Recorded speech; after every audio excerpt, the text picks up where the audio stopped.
This video is sponsored by War Thunder. Stick around to hear more about them in the video.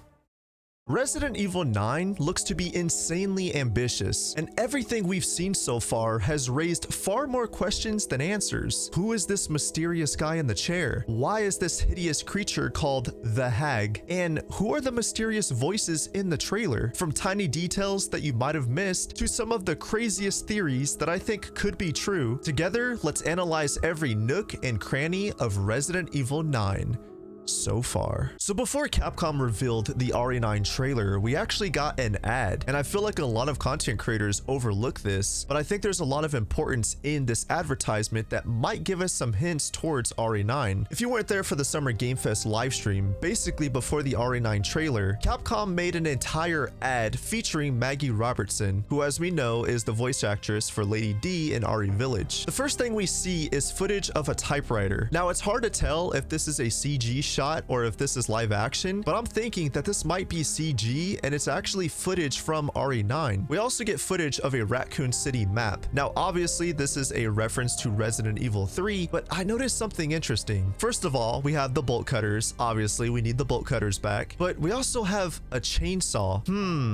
Surely they're not hinting at something, but more on that a little bit later. If you look at the map itself, there's an area that's circled right dead in the middle. Right here in the middle, it says Stars Survivor confirmed. Now again, I don't know if I'm overanalyzing here, or is this a hint towards maybe someone like Jill being in Resident Evil 9? We then get a shot of the red wine glass, and right in the reflection of the glass, we can see somebody walking across. Now you guys might have a better eagle eye than I do, but I can't really tell who this is. Is this just Maggie walking across the reflection? I was thinking that, but I don't know. I mean, the character looks a little bit slouched over. I can't tell if it's Grace or maybe a completely different character. Another thing I feel like a lot of people overlooked is Maggie's outfit itself. You might think that this is her just dressing up for the advertisement, but I did some digging and I noticed something kind of crazy. So Maggie's outfit here is very similar to Alex Wesker's outfit from Revelations 2. And that's not all. In Revelations 2, right before Claire and Barry went to go kill Alex Wesker, she was playing a song on the piano, but the name of the song was Mozart's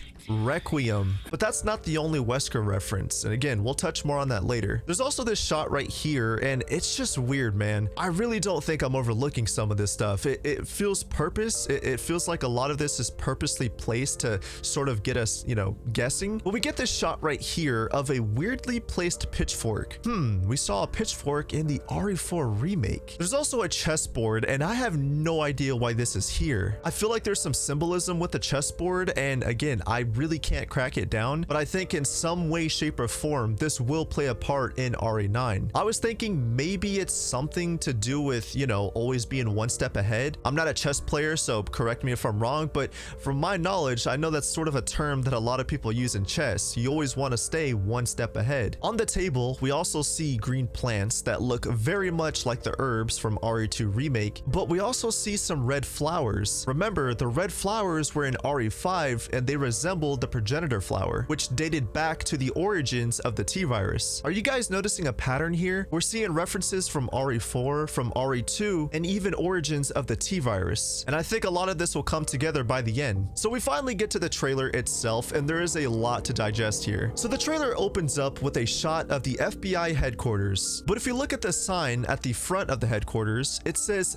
Midwest Field Office. Now, the Midwest Field Office here is actually based on a real San Diego field office, and you can see the resemblance here. And I think this is our first real hint as to where this game might take place, obviously somewhere in the Midwest. The trailer then cuts to our first shot of Grace, and we get another massive detail that might hint as to where this game could also be taking place specifically. And do you guys know what else is about to take place? A sponsor from War Thunder. War Thunder is easily one of the best vehicle combat games I've ever played, and the best part is the game is free to play on PC, consoles, and mobile devices. You're able to take control of over 2,500 different vehicles, so stuff like tanks, planes, helicopters, and fighter jets. You can also control ships from 10 different nations to choose from. Every vehicle in the game has individual components, and by targeting or shooting certain weak points, it'll have different effects on the vehicle. You too can join the fight with us 70 million players in these intense and fun PvP battles. There's a lot of high quality content here. The gameplay at its core is in depth and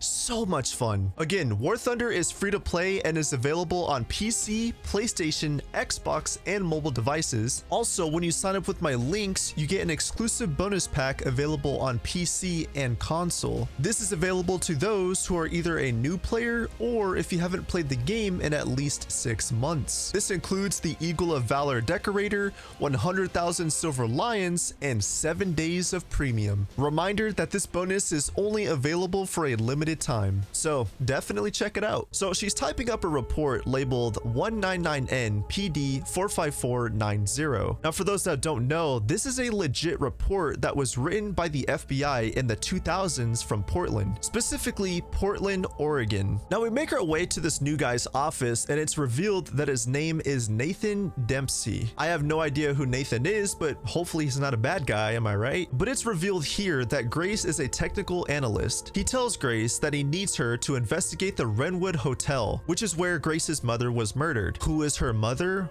Well, newer RE fans, I'll get to that in a second. Grace then looks stunned and she starts receiving flashbacks, and we get a shot of a hooded man whose face is covered and he's got foam coming out of his mouth. It seems like he's infected, but it also seems like he's just a regular guy, so maybe this virus is like Las Plagas where it infects somebody and infects the host, but they still act very human. But again, time will tell. There's also another flashback where we see a bunch of guys surrounding somebody. Now the first thing I thought of is, are these guys surrounding Grace's mother? Because this seems to be a flashback, so obviously it's referring to, you know, Grace's mother. But I was thinking, what if it's not her mother they're surrounding, but what if it's Grace? And what if this guy right here in the middle is actually Nathan? If you look closely, it looks like a guy in a suit and tie, and he kind of looks bald, so I'm wondering if this is Nathan. We then get a shot of a door that's labeled room 201. For the newer RE fans that might not know, room 201 is actually part of the abandoned hospital from Resident Evil Outbreak file number 2. We then hear a woman in the trailer say this: "Stay close." Now it's very hard to tell just based off of a voice, but to me it sounds like an older woman. Listen again. "Stay close." See, it sounds like an older woman. It doesn't really sound like somebody younger. Now, this could be Grace's mother, and maybe she's in fact still alive, because the trailer makes it clear that she died 8 years ago from whenever this took place. But I have a strong feeling that maybe the trailer is misleading us. I think there's a huge chance that her mother might still be alive, and the woman that's speaking right here could very well be her mother. Some people are speculating that it might be Ada, and I can kind of hear it. "Stay close." I mean, we're gonna remember, Ada is getting old too. She's in what, like her late 40s, early 50s in this game? Let's not forget that Ada Wong was supposed to be in RE Village. So is Capcom bringing her back for RE9? Shortly after, we hear another woman say, "They're coming." So as the woman says, "they're coming," we see this shot right here of people walking in the rain. I think there's some significance in this shot and we just don't know what it is yet. Some people were speculating that this woman right here could be Ada Wong simply because of the raincoat and the shoes that she's wearing. But people were also saying that this right here could be Leon. Now again, we don't know. We can't really tell off of some legs and shoes, but the fact that this woman says they're coming and then it cuts to this shot, either something tragic is about to happen in this, you know, city right here in this town. Maybe there's another outbreak that happens and all of these people end up dying, or they're coming actually refers to some legacy characters coming back like Leon or Ada. We then get one of the biggest mysteries in the entire trailer. "I know now that you're the one that I've been searching for. The special one. The chosen one. Miss Ashcroft." I have some very wild theories on this section, so I'll come back to this in a few. The trailer then cuts to a wide shot of Raccoon City being destroyed, and wow, who would have expected this? Us going right back to Raccoon City where it all started. And do you see this crater right here? Yeah, remember that. So in the trailer, we hear a series of voices. "Investigating all these strange deaths, huh?" We need to keep our voices down. Have you seen the same shit I've seen?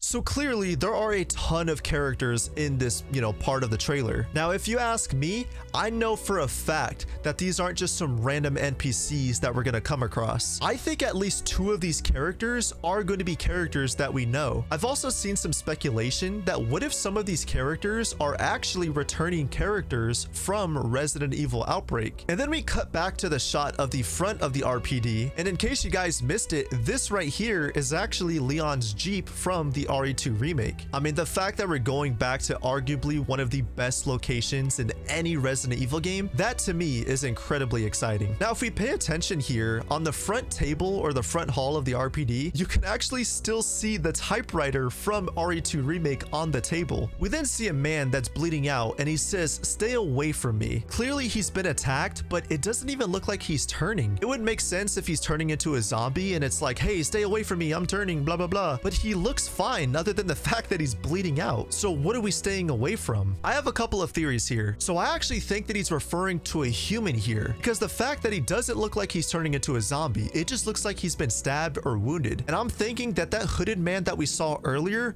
is the guy that hurt him here. But I don't know, because shortly after we cut to a shot of the big bad of this, well, maybe not the big bad, but to whatever this thing is. And my god, this shot just looks terrifying. Now again, there's another RE2 reference here. This is very reminiscent of the liquor from Resident Evil 2. Also in the background, if you look closely, you could notice a horse statue. Now remember how earlier in that advertisement I talked about that chessboard? Well, for those of you that don't know, in chess, there's a piece on the chessboard called the knight, and we saw this in the Resident Evil 2 remake. But I do feel like, in my opinion, if you ask me, I do think this is another RE2 reference. And I think that chessboard that we saw earlier in the advertisement plays a much bigger part than we think it does. Maybe not the chessboard itself, but the symbolism and what the chessboard stands for. Now, as for the monster here, I have a ton of theories on who this could be, so we'll come back to it. We then see a man being suffocated by the same hooded figure that we saw earlier in the flashbacks. We then see an officer turning into a zombie, and I assume this is the new virus. Whatever this new infection is,